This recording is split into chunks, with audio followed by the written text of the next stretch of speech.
എവിടെയും കാണൂല, ഇവിടെ മാത്രമേ കാണുള്ളൂ.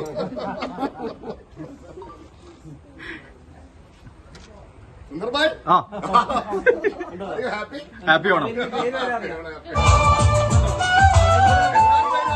നിങ്ങളെല്ലാരും പേരും അറിയാം, പക്ഷെ ഞാൻ പറയില്ല. ഞാൻ 2-3 ആൾക്കാർ പേരല്ല,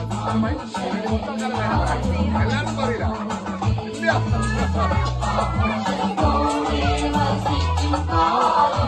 ഒരിക്കലും പറയില്ല.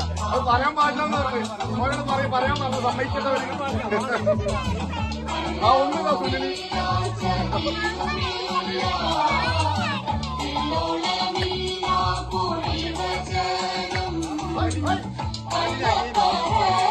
I